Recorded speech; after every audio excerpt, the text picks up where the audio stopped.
हमारे जीटेक mind channel में आपका स्वागत है। अवचेतन मन से आदत का निर्माण इस प्रकार होता है। जब हम कोई कार्य बार बार दोहराते हैं तो हमारा चेतन मन उसे अवचेतन मन को सौंप देता है। अवचेतन मन उस कार्य को स्वीकार करके उसे आदत बना लेता है। आदत बनने के बाद हम उस कार्य को स्वतः ही करने लगते हैं, बिना किसी प्रयास या विचार के। इस प्रकार हमारा अवचेतन मन हमारे व्यवहार, विश्वास, भावनाओं और सोच को प्रभावित करता है। अवचेतन मन की शक्ति का उपयोग करके हम अपनी आदतों को बदल सकते हैं। इसके लिए हमें कुछ बातों का ध्यान रखना चाहिए, जैसे कि हमें अपने लक्ष्य को स्पष्ट रूप से निर्धारित करना चाहिए। हमें अपने लक्ष्य को नियमित रूप से अपने अवचेतन मन में दोहराना चाहिए। हमें अपने लक्ष्य को पाने के लिए आवश्यक कार्यों को करने के लिए खुद को प्रेरित करना चाहिए। हमें अपने लक्ष्य को पाने के लिए आवश्यक समय, साधन और सहयोग को प्राप्त करना चाहिए। हमें अपनी प्रगति को निरंतर मापना और मूल्यांकन करना चाहिए। हमें अपनी सफलता को मनाना और अपने आप को पुरस्कृत करना चाहिए। यदि आप में कुछ बुरी आदत है तो हम अपनी आदतों को पूरी तरह से बदल सकते हैं, लेकिन इसके लिए हमें अपनी सोच, विश्वास और व्यवहार को भी बदलना होगा। अपनी आदतों को बदलने का मतलब है कि हम अपने अवचेतन मन को बदलने की कोशिश करते हैं, जो हमारी आदतों का मूल स्रोत है। अवचेतन मन हमारी याददाश्त, अनुभव और कर्म का एक जटिल संग्रह है, जो हमारे व्यक्तित्व, भावनाओं और निर्णयों को प्रभावित करता है। अवचेतन मन को बदलने के लिए हमें अपने चेतन मन का उपयोग करना होगा। चेतन मन वह हिस्सा है जो हमें अपने विचारों, शब्दों और कार्यों के प्रति जिम्मेदार बनाता है।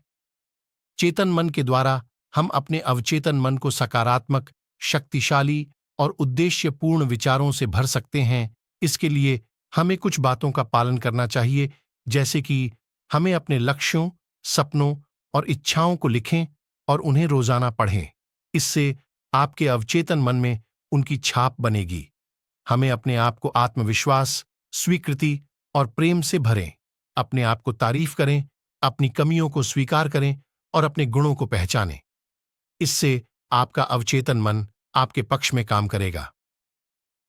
हमें अपने अवचेतन मन के साथ बात करें, अपने अवचेतन मन को धन्यवाद दें, उससे मदद मांगें और उसकी बात सुनें।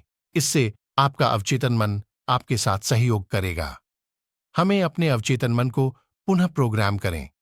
अपने अवचेतन मन को नए विचारों, जानकारियों और अनुभवों से अवगत कराएं। इसके लिए आप ध्यान, योग, विचार संकलन और अन्य शक्ति तकनीकों का उपयोग कर सकते हैं। यदि आप इन उपायों को नियमित रूप से अपनाएंगे तो आप अपनी आदतों को बदलने में सफल होंगे। इससे आपका जीवन बेहतर और खुशहाल होगा।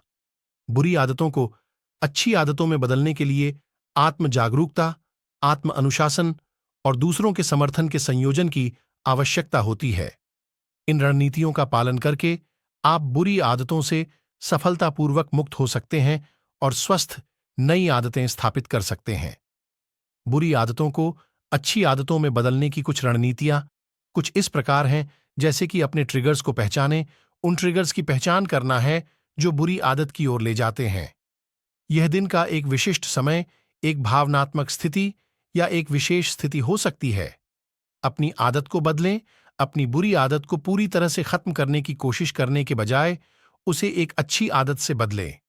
उदाहरण के लिए, यदि आपको जंक फूड खाने की आदत है तो इसे फल या नट्स जैसे स्वस्थ विकल्पों से बदलें। एक दिनचर्या बनाएं। नई आदत के आसपास एक दिनचर्या स्थापित करें। उदाहरण के लिए, यदि आप नियमित रूप से व्यायाम करना शुरू करना चाहते हैं तो इसे करने के लिए प्रत्येक दिन एक विशिष्ट समय निर्धारित करें। किसी को आदत बदलने के लिए अपने लक्ष्य के बारे में बताएं। यह एक दोस्त, परिवार का सदस्य या कोच हो सकता है।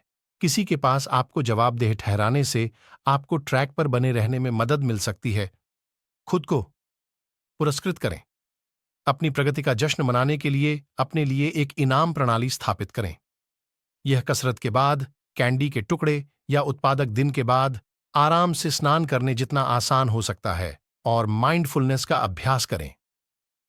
जब आप बुरी आदत में शामिल होते हैं तो अपने विचारों और भावनाओं पर ध्यान दें। इससे आपको यह जानने में मदद मिलेगी कि आप ऐसा क्यों करते हैं और आप इसे कैसे बदल सकते हैं। पेशेवर मदद लें। अगर आपको अपनी आदत को बदलने में मुश्किल हो रही है, तो पेशेवर चिकित्सक या कोच की मदद लेने पर विचार करें। हमारा वीडियो अच्छा लगे तो प्लीज लाइक करें, सब्सक्राइब करें और शेयर करें। धन्यवाद।